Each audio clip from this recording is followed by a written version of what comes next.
Hi everyone, Ian from DIY Home and Gardening. 16th of January. It's pretty cold this morning. Started off -3, but well, when you're working it soon warms up. So video is basically concerning this section behind me. Plan is to construct a new fence, get rid of the Harris rails. So let's turn the camera around.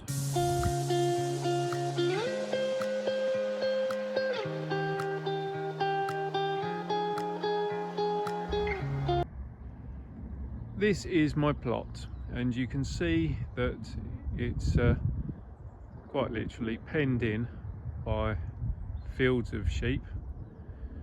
And before I had some allotment neighbours, the sheep were grazing in here, and the guys had put this fencing around really to stop them coming in.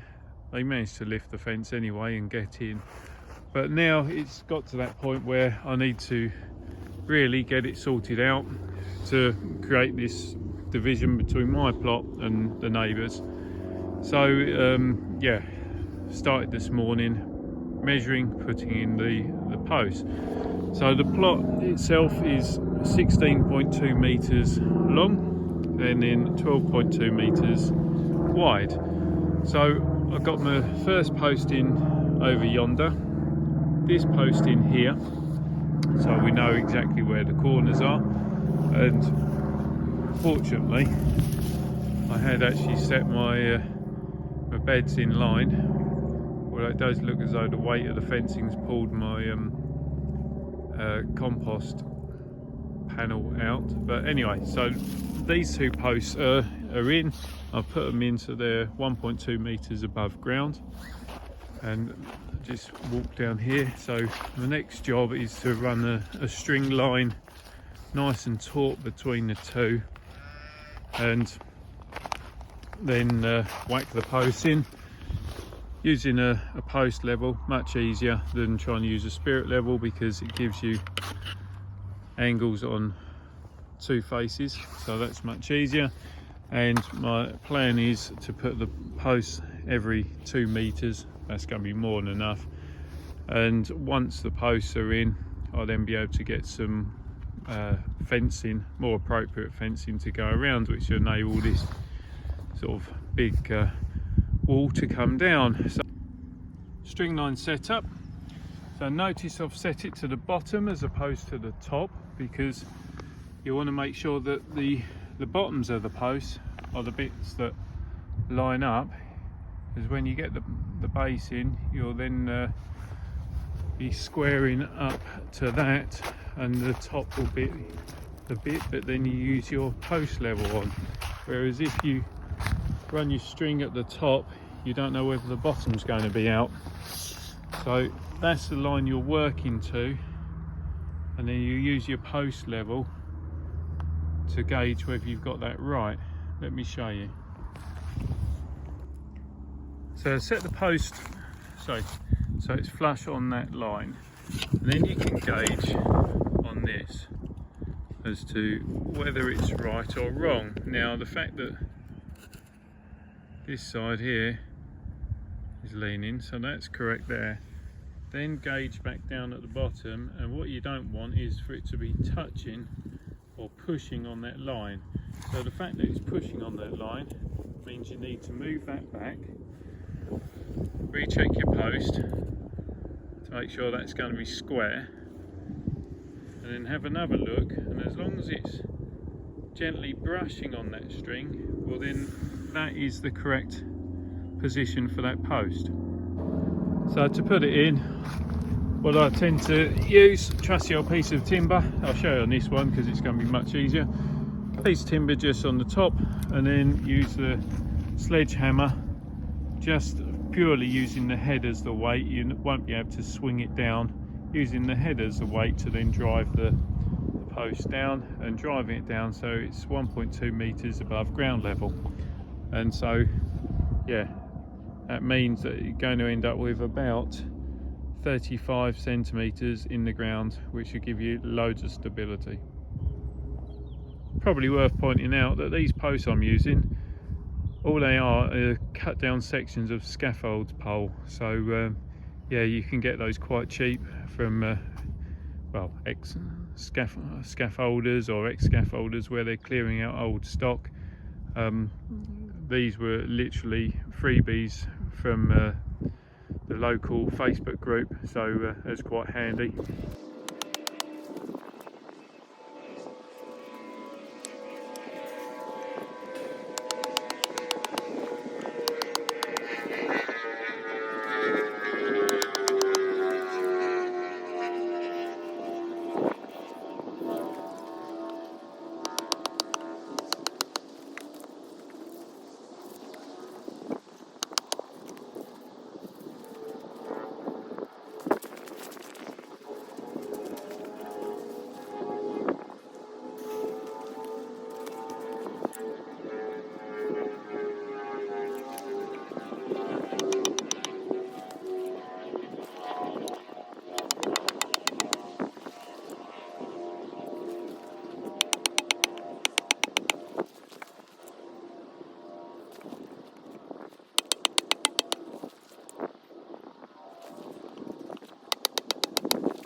Okay, that took a little bit of doing, but they're in, and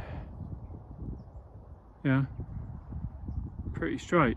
Well, I mean, they look very straight to me. There's probably only a little bit, maybe half a centimetre or something deviant between all of them. So that's good. Posts are in. I'll keep the string up for the time being till I get on the or get the fence. But yeah, for the time being, that's kind of all I can do, because quite frankly, I can't be bothered to tackle that bit. I'm going to do something more interesting. So I've come back up 20th January.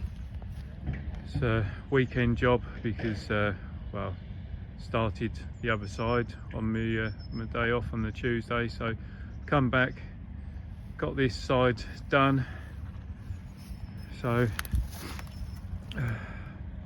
poles look pretty good. I think there's the one up there that's slightly out, but I can live with that. And then what I've done is I've then dropped in another post here on the very end. So all the posts are all at 2 meters spacing, except for that one. So that will basically then give me my pathway into the plot, or entranceway. So then at some point I can build a gate. Annoyingly, the fencing still hasn't turned up. Well, I say it hasn't turned up. I had an email to say that they'd sold out of the fence that I'd ordered.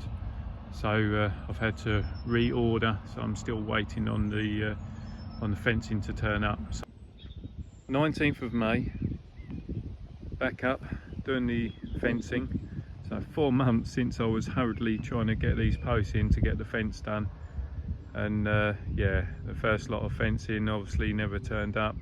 Second lot of fencing that I was trying to order, the seller got a little bit funny, or seemed to be a bit funny, so I never went through with doing the purchase, and consequently did nothing about it at all. And then lo and behold, as these things do happen, there was someone on the Facebook marketplace site selling these panels. Let me show you on the other side. Marketed as reinforcing or suitable for rabbit runs, and selling them for 50p a piece. So I bought 40 of them, and well, they're perfect, to be honest. Well, ish. So they're only actually that length. So I think they're 1.4 meters. 1.4? Yeah, 1.4 meters. They're only about 2 foot wide. So what I've been doing is put them on top of each other. So loosely using string to hold them in place, and then carrying on to then cable tie. And so that side over there has all been done, and I've just gone along with scissors. And that is the beauty of cable ties, is that you can then cut them. So just cutting that, I'll pick that up in a moment, cutting the string, and suddenly it looks a lot tidier. And certainly that's how that looks versus this. So yeah, just got the last little bit at the very end to do, to tie on and cable tie on, tidy this up and take the prison walls down.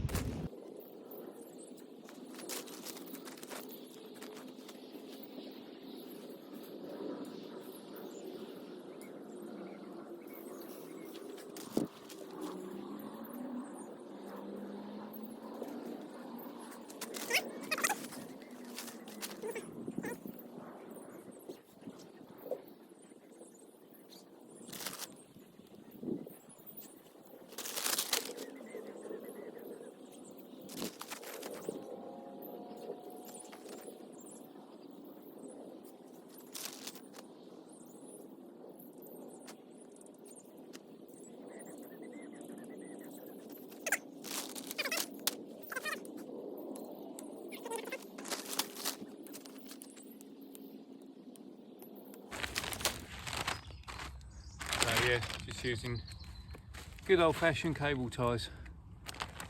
Now get this down. Here we are. That took some doing to get the dollies and fence out of this undergrowth, but that is the fence finally done. Looks so much better, seems so much brighter. Don't know why, because that lot was still pretty open. So yeah, all that's left to do is make a gate for there at some point, and that will be the job done. Fencing done. Should have been quick, fairly cheap. Well, it is cheap, and pretty easy, to be honest. Okay, so that's video done. Yeah, as I say, it's taken me a lot longer to get around to finishing it than was originally envisaged, but it's cost me a damn sight less, and quite frankly, just that's how it goes sometimes, isn't it? The main thing is to have shown you how to get the posts in. Obviously the fencing that I managed to get hold of, well, whatever you can get hold of really is going to do the job, so long as it's going to be high enough to keep rabbits out, is what I would say, and to keep munkjack out as well. So yeah, 3 to 4 foot is going to be the height really. And so to start with, I was just tying it in with string, just to loosely get it into place, which again for most of the time will suffice, although the jute string will only last a couple of years, which is why I've gone for cable ties, which to be honest they'll last forever pretty much. So yeah, whatever fencing you choose, whether it's chicken wire or stuff like this, or even, to be honest, like that Harris fencing that I took down, there's plenty of people use cut down versions of that, but whatever you can get your hands on, don't be afraid or don't be embarrassed to use it. It's an allotment after all. So yeah, if you got any questions, then please send them to me. I'll do my best to answer them for you. If you like what I'm doing, then please subscribe to the channel. Don't forget to hit that reminder button so don't miss out on future videos. And I do say it all the time, but it's so important just to enjoy yourself, have fun, and don't put yourself under too much pressure. So this is yeah, it's all a bit of a learning curve, learning game, and you know, it's not exactly as I was envisaged it to turn out, but it looks a hell of a lot better than it did, and it is now rabbit proof, which is the main thing. So don't beat yourself up about it. Enjoy being out in the sunshine as it is now in May. Equally, when the ground was hard and cold, still alright because getting on with doing jobs. So have fun. Until next time, bye for now.